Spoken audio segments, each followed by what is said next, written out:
I've always said we follow the money. And whether it's terrorism or attacks based on ideology or attacks on institutions of faith or people of faith, someone's paying for it.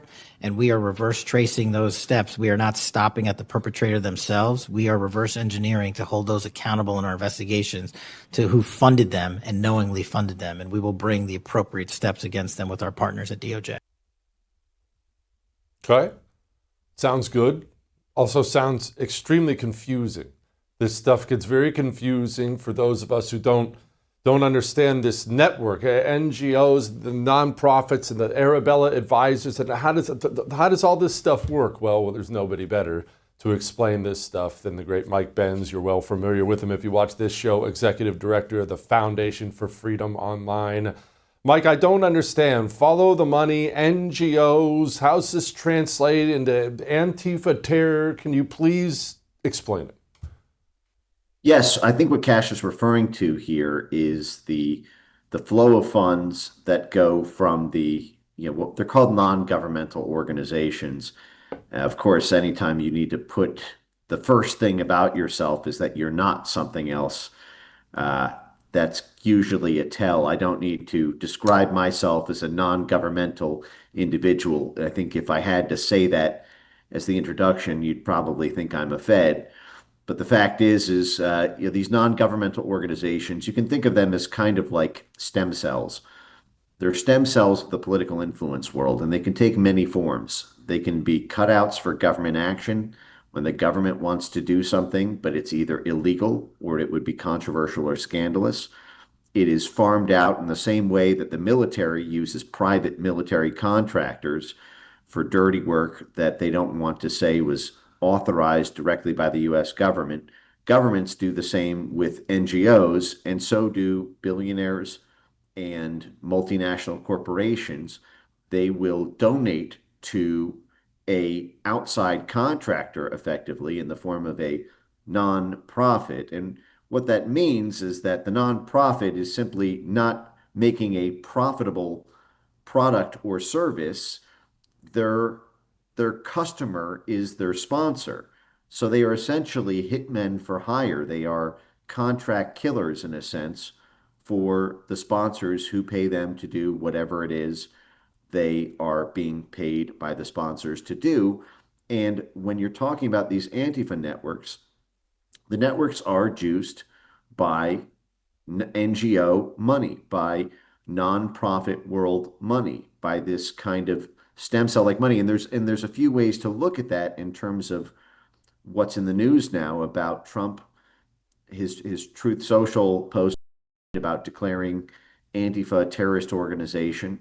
This, by the way, I should note, is not new territory for Trump. In May 2020, he tweeted out at the time when he still had his active Twitter during the 2020 election cycle that he was going to be declaring Antifa a terrorist organization. That did not happen at the time, even though he tweeted that out. And so we have this Truth Social message. We don't know if there's any punch behind it in terms of any sort of executive classification. We're still waiting for details. But what we do know is that these groups that are in the spotlight right now of the FBI investigation, the New York Post reported that that groups like Armed Queers, Salt Lake City, and the like are being investigated right now in the probe into network for potential coordination or advanced foreknowledge and the like.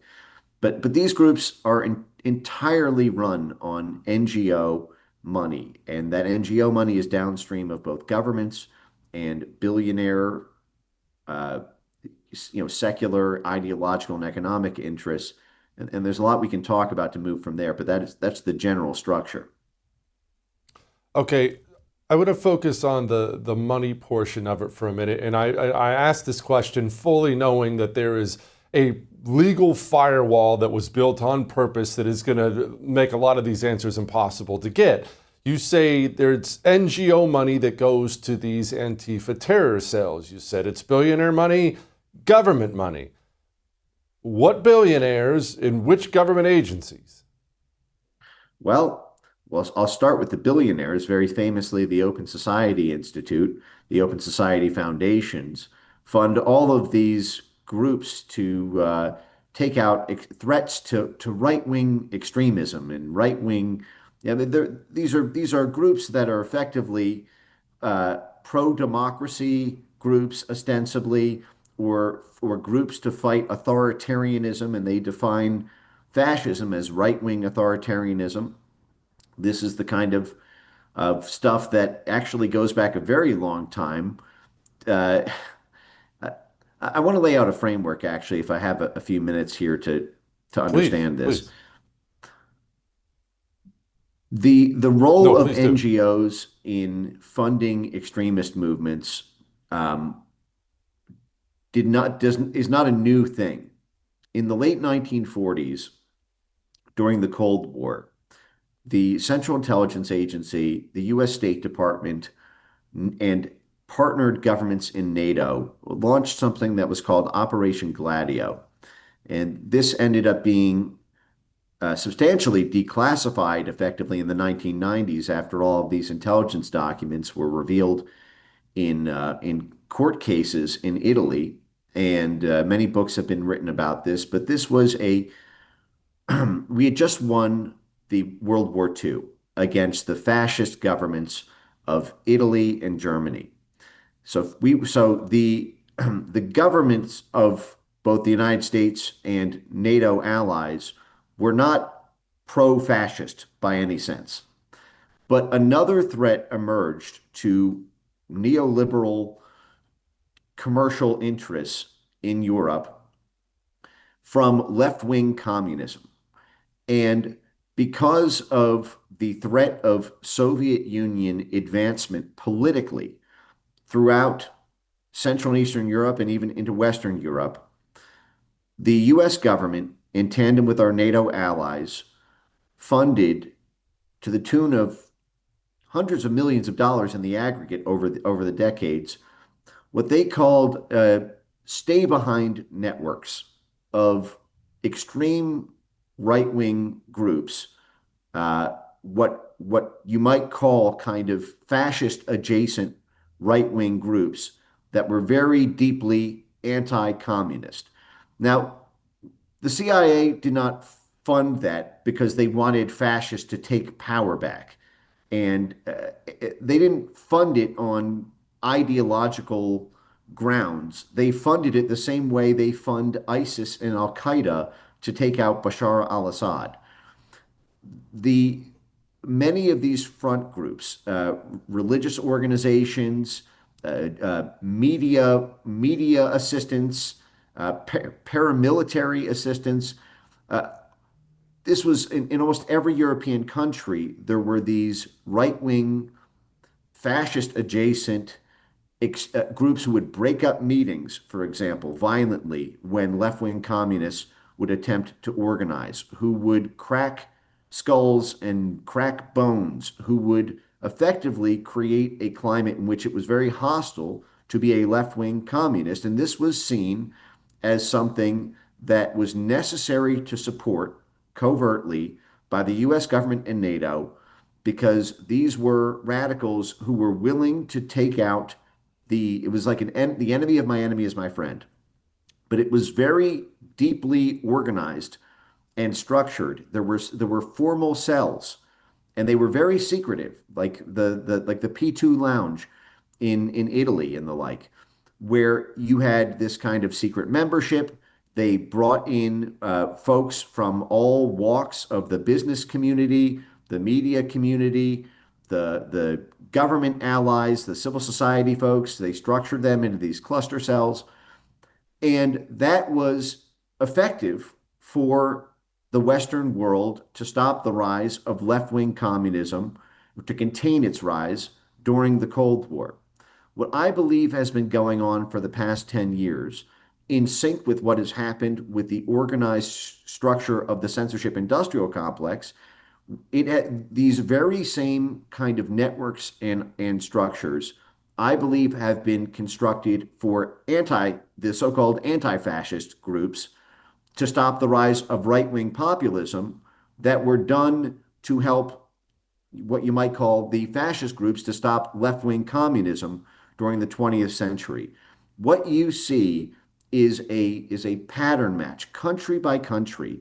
Antifa has been violently wiping out and stopping the ability to either organize or host speeches or mobilize or articulate anything at all without getting your skull bashed in Germany, in France, in Spain. These violent, effectively Antifa terror cells are stopping the rise of the blob of the uniparty State Department, Intel, military, and Chamber of Commerce allies. All of their enemies in Europe have had their skulls cracked by Antifa, while all of these Antifa incubator places in the universities, in the media space, in the civil society organizations, in the trade organizations, in the labor organizations, are getting hundreds of millions, billions of dollars of U.S. aid, of uh, of pass-through U.S. aid through subgrants, and I we know that that structure was done to take out political enemies internationally in the 20th century. We know that that structure existed with the censorship industrial complex. I want to know, and I believe that Tulsi Gabbard at ODNI has this power, as well as their comparables at the State Department, USAID, the U.S. Agency for Global Media, and other places. I want to know if we've got an inverse Gladio situation, that the same way NATO feared Brexit, Frexit, Italexit, Gorexit, and these Antifa groups all used violent terroristic force in order to stop events like that from happening. I want to know if you open up the CIA files at ODNI, who's got oversight over CIA, where these Antifa groups have military grade OPSEC. Anyone who's been in the space will tell you just the unbelievable military grade nature of the secrecy with which things are conducted, the multiple burner phones, the multiple passwords and vetting to be able to enter closed door meetings or get access to anyone in the leadership of these things. You look at the very strange following and followed on all of the major Antifa accounts, and you'll see it's riddled with following and followed by very strange figures in the military and intelligence world, while those same groups are taking out the exact targets of folks who belong to those agencies. I believe that if you were to open up the intelligence files and open up the USAID files and open up potentially, I don't know that state would uh, that might be a little bit too spicy for state. It would probably be farmed out to CIA or USAID or USAGM or one of these others. But I believe we have a right to know. This is something that I think the intelligence community will howl and moan about because it will expose sources and methods. And how will any group around the world trust America again to work with their spy agencies if they know that their identities and networks will be revealed if the wrong person wins the election? Well, I was going to curse, but well, then you shouldn't have friggin' weaponized it domestically. You crossed the line. You crossed the line this time. If you wanted to keep this as a global influence operation, then you should not have brought that war home. This is like funding ISIS and then having ISIS terror attacks on U.S. soil. You support this network around the world. These networks that are global mingle domestically. The flow of funds is international. The exchange of ideas is international. When you pump up extremist movements around the world for whatever reason, and even the underlying reason is completely outrageous. This was not a national security threat from the German AfD party. It wasn't a national security threat to the United States if Marine Le Pen became president in France. It wasn't a national security threat to the United States if the Vox party won in Spain. They did it to play politics, which is the last thing you should ever use intelligence for. It's the last thing you should ever use humanitarian relief funds at USAID for. We have a right to know, was this organized? Was this supported? Were these groups used as pawns, as assets, in order to take out political enemies of the state? Right now, we have a declassification power. We could do a WikiLeaks style, a JFK files style post 85,000 documents, run a keyword search, go into the search queries at CIA, USAID, USAGM, put in the word anti-fascist, see what pops up, and publish everything. Mike, let me ask you this. How does all this tie into this really bizarre, obviously I'm too old to understand it, online world of darkness where this furry, tranny, weird, ugly world, Discord, I know was part of this.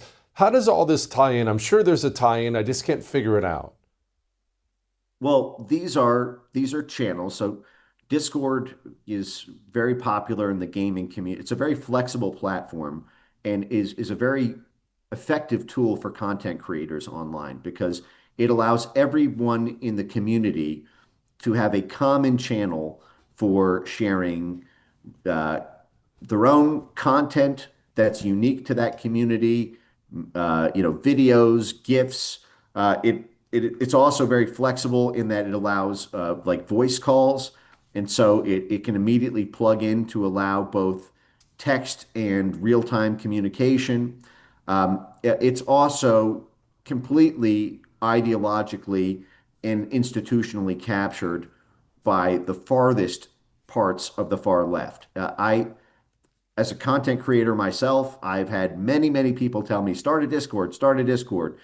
And I always laugh because I think, okay, if I want the folks remember back in 2007, this started as a gaming community tool because it was very all the way that channels work and the way that every video game has its own subculture and then there's kind of overlap between the social and the entertainment side of it.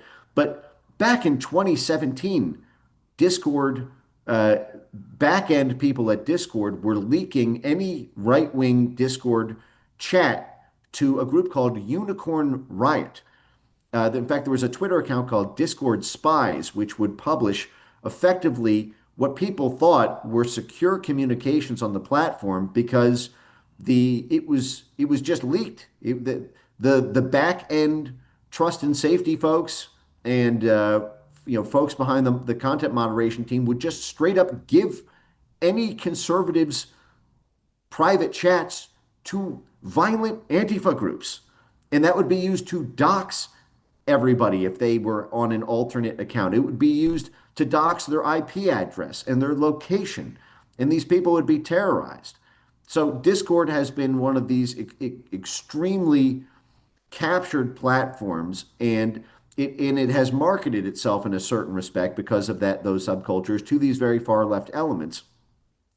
And among them, you have this kind of Antifa, Trantifa type community where you have uh, essentially pawns of billionaires or intelligence agencies or entrenched political interests love crazy people.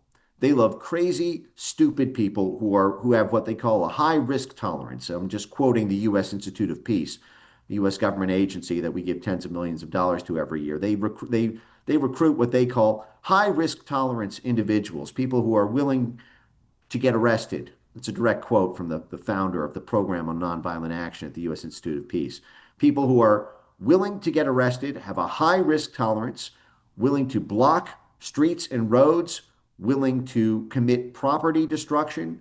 This is defined as part of the civil resistance nonviolent action toolkit because they say that if you light a police precinct on fire or you burn down someone's house, that's technically nonviolent action, they call it, because they simply define violence out of it by saying, well, it's not bodily harm. No one died in the process of me lighting this police car on fire. And so it's nonviolent, just like they're non-governmental with these NGOs. But the fact is they do also endorse violence. If you look at, for example, the Armed Queer Salt Lake City head, who received accolades from U.S. State Department funded NGOs and the United Nations, openly said, there's an incredible clip where she said, yes, we support violence. We support violent riots. That's how trans people won their rights with the Stonewall riots. They were violent. We need to remember that and be prepared to enact violence. Their recruitment banner has the phrase, "The revolution will not be voted in. Join armed queers." They're calling for an armed revolution as a substitute for voting. I had a half joking tweet where I said, physics tells us that the fastest thing in the universe is the speed of light, but that's not true. The fastest thing in the universe is the speed at which the FBI would descend on a right-wing gun group that calls for an armed revolution as a substitute for voting. The fact is because these groups have been tools of state interests and of billionaire interests for a decade now, they have gotten a get out of law enforcement free card. The way domestic extremism or domestic terrorism has been defined by our Department of Homeland Security, by our FBI, by our intel services, presupposes that it can only come from the right wing, and that there's not even such a thing as an organized anti-fascist groups, despite their closed-door meetings and multiple burner phones and organized Twitter accounts and organized Discord channels and mass distribution of hundreds of clubs and riot shields and bricks and arson materials at every instantaneous pop-up riot they do. Despite it having institutional support from the professor class, the civil society and NGO class, cover from the media every single time, and zero action by federal law enforcement for a decade about this. Nobody on the right would dare to say what like Destiny came out and said this week about, actually more people need to die and get shot in the face so that conservatives fear showing their faces in public. That is an open embrace of terroristic violence, and nobody in a decade on the right wing would dare to say 10% of that, because they know the speed at which their life would become a Truman Show.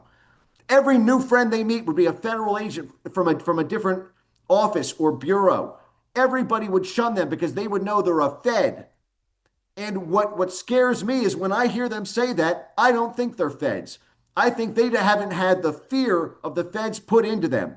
Because the crazy groups on the right that did this a decade ago, these like Atomwaffen type groups, they were infiltrated and neutralized so fast by federal law enforcement. So I don't want to hear a damn about, this is a weaponization of government, when this was exactly what was done, and it achieved exactly what they said they wanted. The fact is you got to cut the money. You got to declassify all of this. I want to know every single global network that's been instrumentalized for this purpose. And I want to know if that factored into the decision by federal law enforcement to protect these groups at every level for the past decade. Charlie Kirk is dead, and we have a right to know now. Amen. Mike, freaking dynamite. As always, brother, thank you.